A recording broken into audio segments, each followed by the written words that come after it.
बिस्मिल्लाहिर्रहमानिर्रहीम। अस्सलाम वालेकुम। गपशप में खुश आमदीद।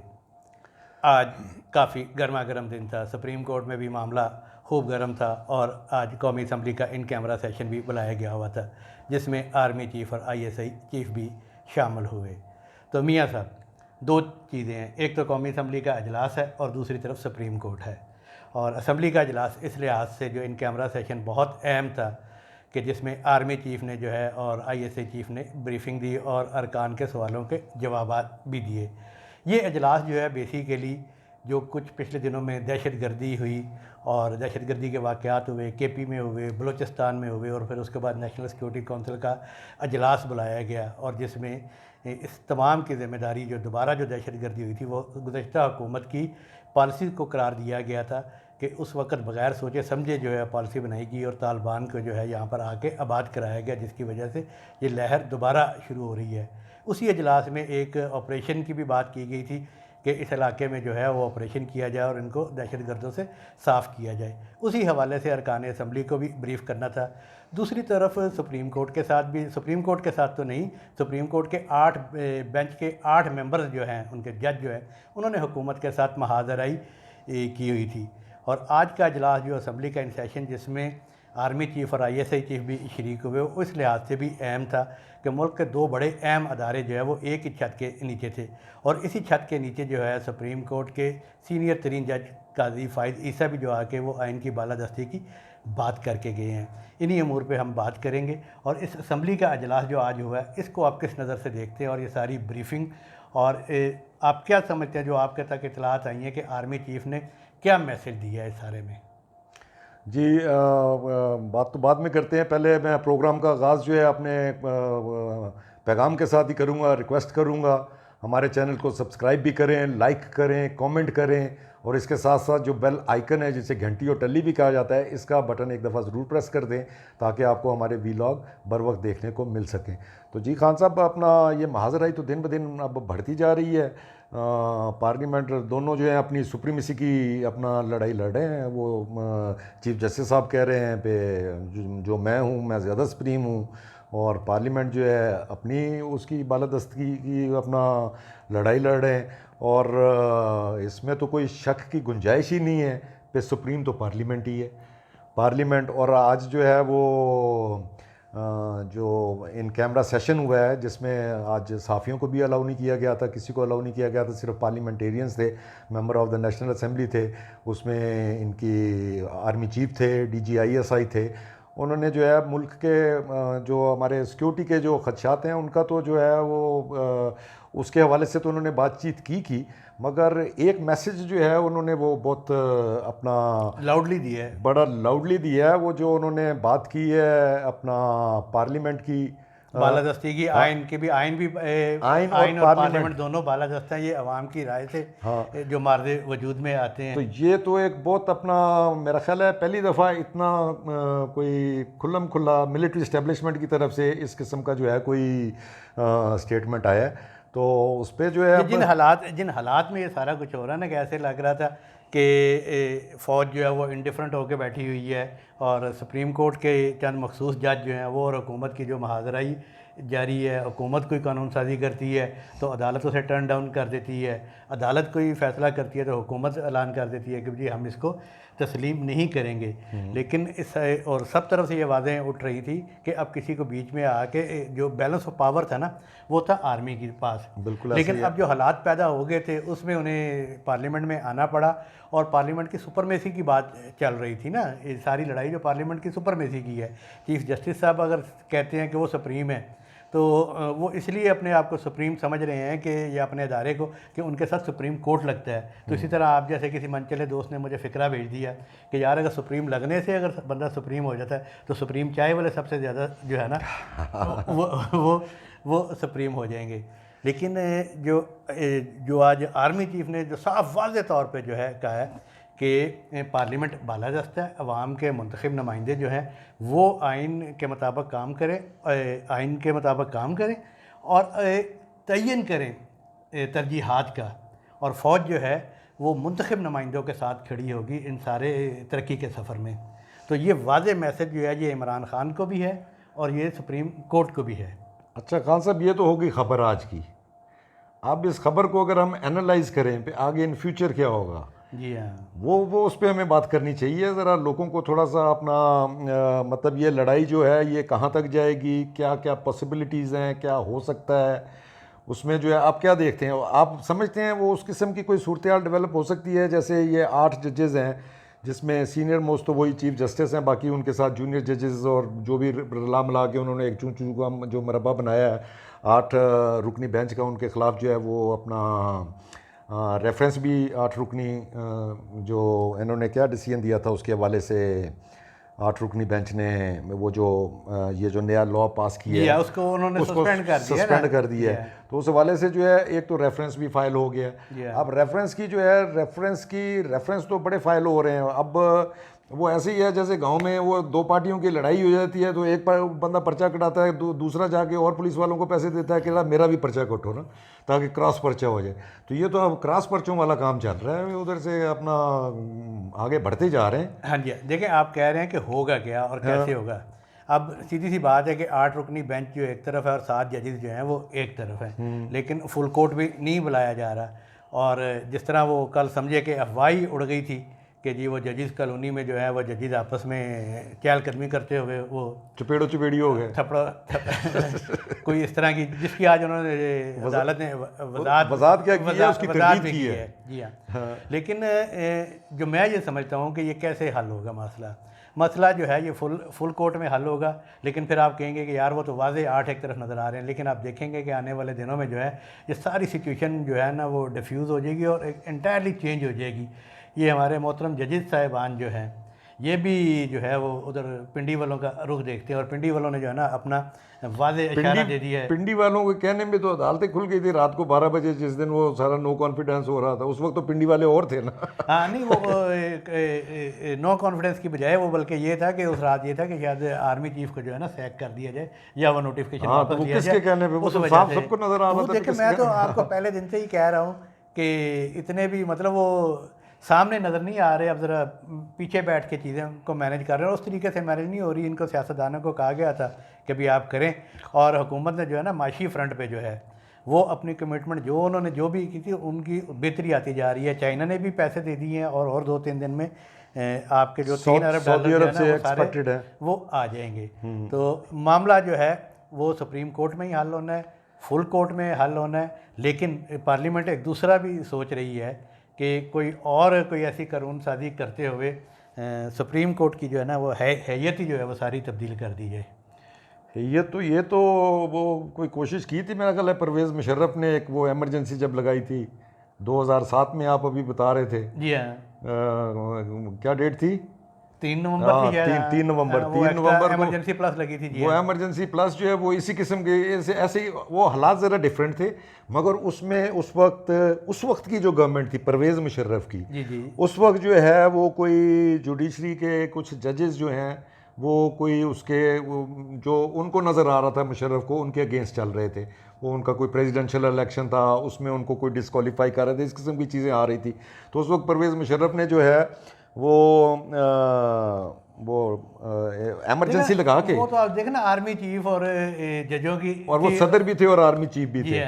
तो वो उन्होंने तो एमरजेंसी लगा ली। मगर एमरजेंसी उन्होंने जब लगाई और उसमें जजेस को फारग किया, उसके बाद एक मूवमेंट चली, ठीक है, और उस मूवमेंट का फ़ायदा ये हुआ मेरा ख्याल है महीने सवा महीने बाद वो एमरजेंसी भी ख़त्म करनी पड़ी और वो जजेस भी बहाल हुए। उसका और आपका ठीक है, बहुत फ़र्क मगर नहीं, मैं वही उधर ही आ रहा हूँ। अच्छा, उस वक्त जो है तमाम जो हमारी जो लॉयर कम्युनिटी थी वो सारी उस वक्त के चीफ जस्टिस के साथ थी। जी हाँ। ठीक है ना, ऐसे ही है ना। जी हाँ। ठीक है, और अभी सूरत हाल जो है इंटायरली डिफरेंट है। अब जो मेजॉरिटी जो नज़र आ रहा है, जो हमारी मुख्तलिफ बार्स हैं, पंजाब की, सिंध की, बलूचिस्तान, पाकिस्तान बार, उनकी तरफ से तो जो है इस वक्त वो तो सारे चीफ जस्टिस के अगेंस्ट ही चल रहे हैं। मेजॉरिटी जो नज़र आ रही है वो अगेंस्ट चल रही है। तो अगर इस किस्म की आप वैसे समझते हैं कि गवर्नमेंट कोई ऐसी हरकत कर सकती है? कुछ भी देखे ना, जंग में मोहब्बत और जंग में हर चीज़ जायज़ है। जिस तरह चीफ जस्टिस साहब जो है 1 वे ट्रैफिक चलाई जा रहे हैं और दूसरे किसी फरीक की बात सुनने को तैयार ही नहीं है। तो अब मेरा नहीं ख्याल कि अब वो ज़्यादा दिन अपने यही जो पेस बरकरार रखेंगे, और उन्हें अगर पार्लियामेंट की उन्होंने बात ना सुनी और अवाम की बात ना सुनी, अवाम की बात सुनने का मतलब है कि पार्लियामेंट की बात ना सुनी, तो उन्हें फिर म्यूज़िक भी फेस करना पड़ सकता है। बहरहाल ये वैसे अपना अनफॉर्चुनेट होएगा अगर कभी उनकी ढोलकी बजनी शुरू हो जाए तो, क्योंकि उनके तो अभी मेरा ख्याल है कितने 4-5 माह ही रह गए हैं, वैसे ही उन्होंने रिटायर हो जाना है।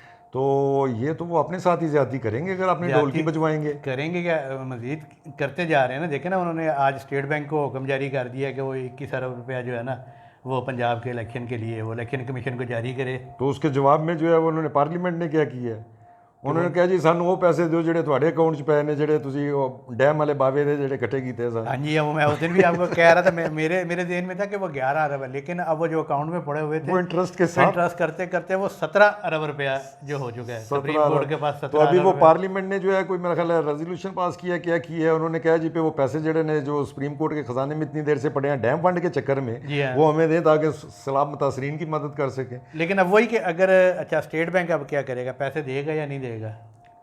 स्टेट बैंक जो है वो वैसे तो अपना जो गवर्नमेंट है उसके तो अंडर नहीं आता, जी हाँ, ऐसे ही है ना, जी हाँ, वो तो बिल्कुल एक इंडिपेंडेंट बॉडी है।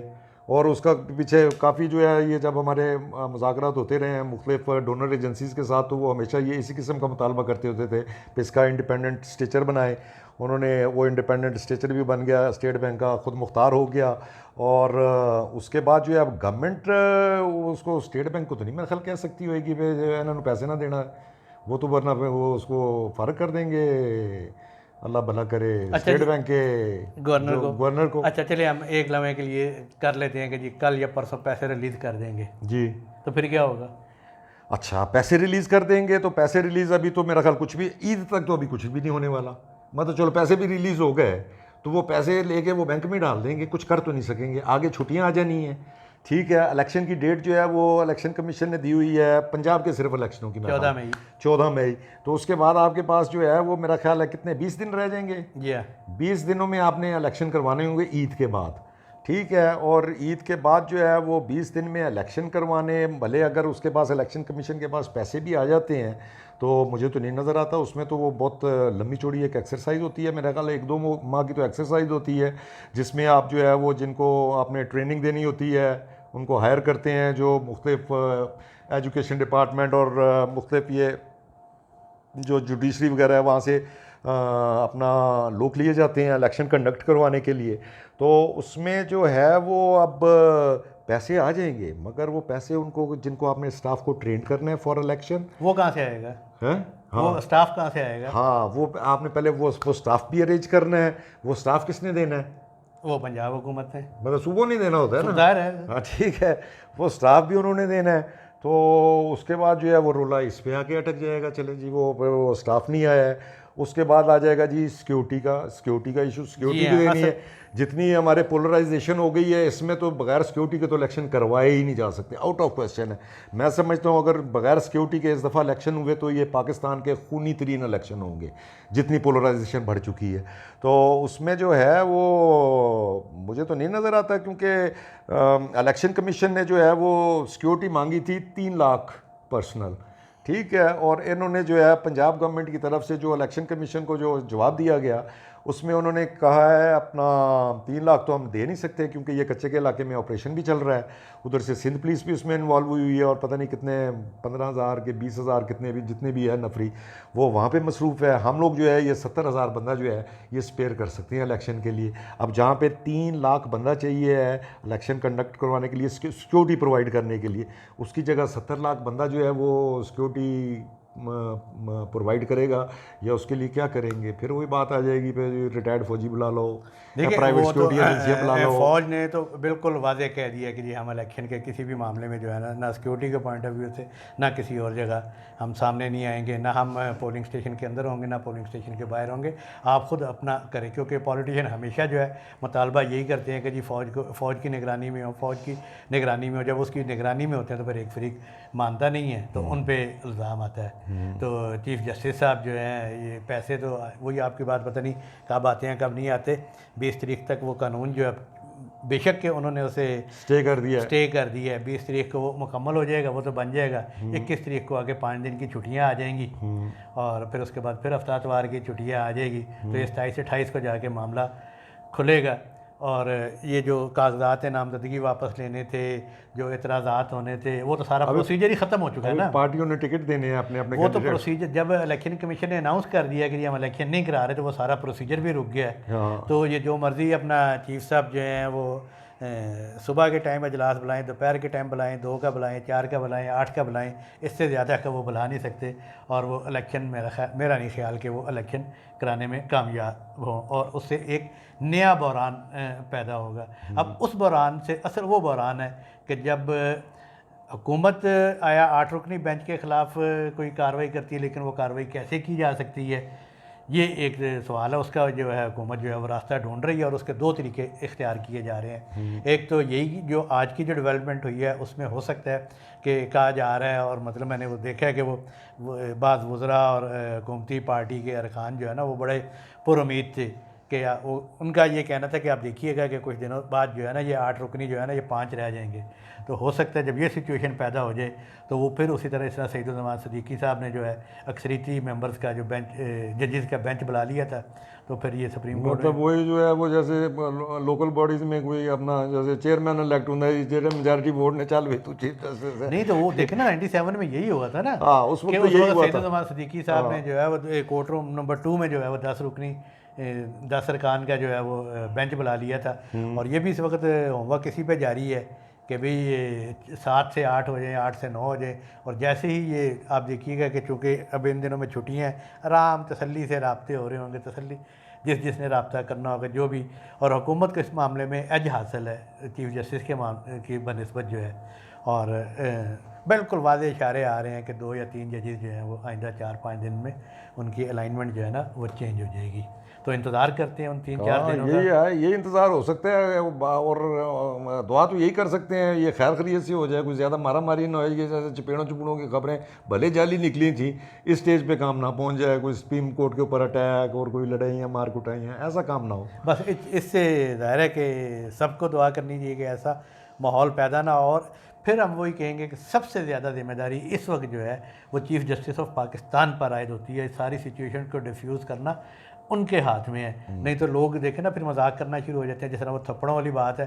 भी आप एक ही कॉलोनी में रहते हो, आपकी दीवारें जो साथ हैं, वो आज किसी मनचले ने वो पोस्ट डाली हुई थी कि जी मामलात इस हद तक बढ़ गए हैं कि एक हमसाए ने दूसरे हमसाए की तरफ से आई हुई अफ्तारी का ट्रे भी जो है ना वापस कर दी है। तो इसमें मतलब ठीक है, बंदा तो चेहरे पर मुस्कुराहट तो आती है, लेकिन यकीन माने कि दिल अंदर से कट जाता है। मुझे चीफ जस्टिस की पॉलिसी पसंद हो या ना पसंद हो, फ़ायद ईसा साहब की जो है उनका अंदाज़ इंसाफ पसंद होना, लेकिन वो है तो मुनसफ़ इस मुल्क की सबसे बड़ी अदालत के मुनसफ़ हैं। और चीफ़ जस्टिस साहब मुनसफ़ आला हैं, और उनकी वजह से ये सारा बहरान पैदा हो रहा है। तो चीफ साहब अगे छुट्टियाँ आ रही हैं, खुदा दा वास्ता है। ज़ाहिर है कि आप भी इबादत करते होंगे, तो आखिरी रातों में ज़रा गौर करें, और बाकी जज साहबान भी गौर करें, और हमें और इस मुल्क को किसी इस सूरत हाल से निकालें। जी मियाँ साहब आपके पास बस जी, मैं ख्याल इसके साथ इजाज़त ही ले लें। मैं ख्याल काफ़ी अपना लंबा खींच लिया हमने प्रोग्राम को।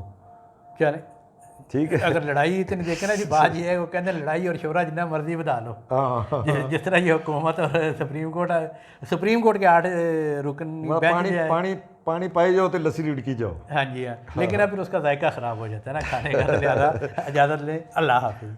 अल्लाह हाफिज़।